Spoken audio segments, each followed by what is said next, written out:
133/3 উত্তর নাগরিকান্দি নরসিংদী সদর, সেখানে আমার বাসার মধ্যে আমাদের অনুপস্থিতিতে ডাকাতি হয়ে গেছে। আমি 999 থেকে কোনো প্রকার সাহায্য পাইনি, আমি নরসিংদী মডেল থানা থেকে কোনো প্রকার সাহায্য পাইনি, কোথাও থেকে আমি কোনো প্রকার সাহায্য পাইনি।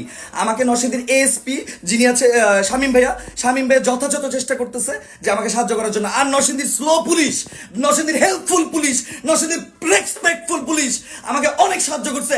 আমার মৃত্যুর পরে বলতেছে তারা আমাকে শান্তশিষ্টভাবে কথা বলার জন্য তার সাথে, যে জায়গার মধ্যে আমার বউ প্রেগনেন্ট, আমার মা বর্তমানে অচল, আমরা সবাই ঢাকার মধ্যে অবস্থান করতেছি। সেই জায়গার মধ্যে আমার বাসার তালা ভাইঙা আমার যাবতীয় যা কিছু আছে সব কিছু নিয়ে গেছে। তাদের হাতে 2টা অগ্নি অস্ত্র কোত্থেকে আসছে?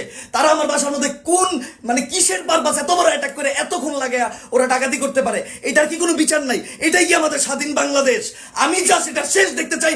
নরসিংদীবাসী, আপনারা অ্যাকচুয়ালি আপনাদের মা নাই সেফ, আপনাদের বোন নাই সেফ, আপনাদের মাল সামান কিচ্ছু সেফ নাই।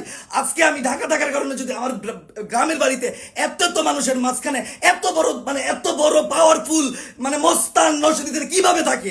আমি তো জানি নরসিংদীর মধ্যে কোনো মস্তান নাই, আমি তো জানি তথা বাংলাদেশের মধ্যে বর্তমানে এত বড় সাহস কারো নাই। আপনারা জাস্ট খবর নেবেন 133/3 উত্তর নাগরিকান্দি নরসিংদী সদর। এখানে আমার বাসার মধ্যে পুরো এলাকার মানুষ জানে, পুরো বাসার মধ্যে সুন্দর মতো প্রায় 50 মিনিট লাগায়া তারা হচ্ছে গিয়ে আমার বাসার মধ্যে যা কিছু আছে সবকিছু চুরি করে নিয়ে গেছে। তার মধ্যে তাকে কেউ আটকাইতে পারে নাই, কারণ 2টা ছেলের হাতে মুশিবু বা এমন টাইপের কোনো কিছু নাম, আবার তাজু এমন টাইপের কোনো একটা কিছু নাম। সো